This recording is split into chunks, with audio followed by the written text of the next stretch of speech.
شادیاں کی لیکن مخدومہ کائنات کی موجودگی بھی نہیں کی۔ اور آپ یہ سن کر حیران رہیں گے کہ حضرت علی المرتضیٰ رضی اللہ تعالیٰ عنہ نے مخدومہ کائنات کے بعد، کیونکہ سرکار تشریف لے گئے، سرکار کی تشریف لے جانے کے بعد 6 مہینے مخدومہ کائنات کا وصال باکمال ہو گیا، اور آپ نے حضرت ام البنین سے نکاح کیا، اور حضرت ام البنین سے حضرت عباس علمدار پیدا ہوئے۔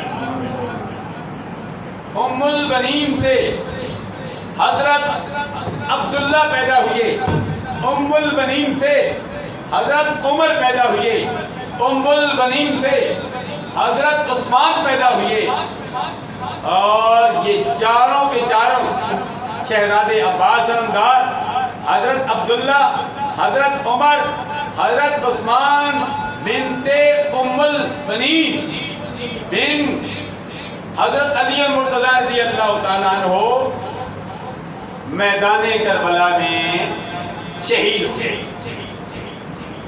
اس لیے میں ان کی عظمت کو بھی سلام کرتا ہوں۔ اور حضرت امام حسن رضی اللہ تعالیٰ عنہ کے 3 شہزادے، حضرت عبداللہ بن حسن اور حضرت ابو بکر بن حسن اور حضرت امام قاسم بن حسن بھی 3 شہزادے شہید ہوئے۔ اور بھی اہل بیت میں سے اونو محمد، کس کس کا ذکر کروں؟ انہی میں عبداللہ وہب بن عبداللہ قلبی، جن کی شادی کے ابھی 17 دن ہوئے تھے، وہ بھی شہید ہوئے۔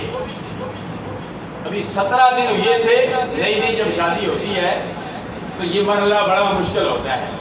نئی نئی شادی جو ہوتی ہے تو روزے رکھنے بڑے مشکل ہوتے ہیں۔ میں نے کئی جوڑوں کو دیکھا جن کی جب شادی ہوتی ہے تو وہ پہلے دن ہی روزہ رکھتے ہیں، پہلے ہی دن نفل ادا کرتے ہیں۔ میں ان جوڑوں کو سلام کرتا ہوں جو نئے نئے جوڑے بنے اس پاکستان میں، اور پاکستان سے باہر بھی ہوں گے۔ نئے نئے جوڑے بڑھنے کے باوجود انہوں نے 9-10 محرم الحرام کا روزہ رکھا۔ اللہ سب کا روزہ قبول فرمائے، اور یہ روزہ گزشتہ سال کے گناہوں اور آئندہ گناہوں کی بخشش کا ذریعہ ہوا کرتا ہے۔